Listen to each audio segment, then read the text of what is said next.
We are back with a Fox News alert. Violent clashes in Venezuela, turning deadly, killing 2 and injuring some 300 more. This as the regime of Nicolas Maduro continues to hold on to power. Here to break it down, Lindsay Singleton is a former State Department Foreign Service officer. She joins us now to weigh in. Lindsay, thanks so much for being here. So this clash was meant to be a seminal moment.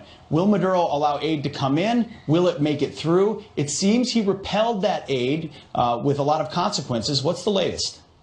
Well, I think what we're seeing here is a humanitarian crisis that it's man-made. It's caused by years of severe economic mismanagement, failed socialist policies, and corruption. And luckily, the Trump administration has stepped in to try to support the interim Guaido government and support also the allowing the humanitarian aid to reach the people that need it the most. What's happening this weekend in this showdown is a choice between right and wrong.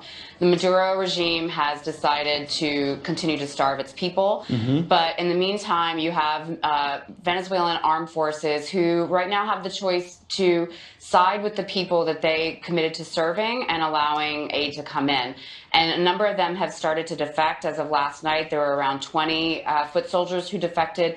But more importantly, on Thursday, you had a major regime player, Hugo Carvajal, former spy chief, who defected. And this is incredibly significant because he knows where the bodies are buried.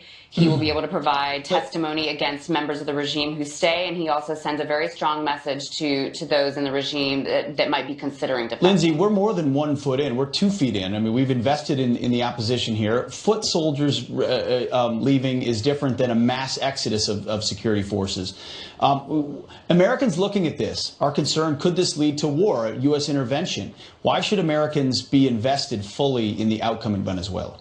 Well, there are 3 main reasons. First of all, this is a humanitarian crisis at our doorstep. This is our region. We have stood by a dictator for years, and the Trump administration has finally done the right thing and supported the Guaido government while the interim government is trying to bring much-needed aid to the Venezuelan people and stop the humanitarian crisis that has broken down all infrastructure. Secondly, this is important to U.S. bondholders. Venezuela owes bondholders here in the U.S. about $65 billion, and that's on top of an additional $85 billion in other global debt. So while the U.S. government is going to want to first step in to help stabilize the Venezuelan state, eventually creditors are going to want to recoup their cash. But is creditors worth a war? Well, I don't know that there's a war yet. While we have laid that option on the table, I don't necessarily think that that's what we want.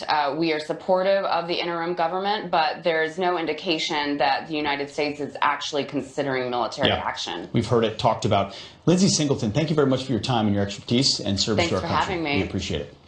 All right, well.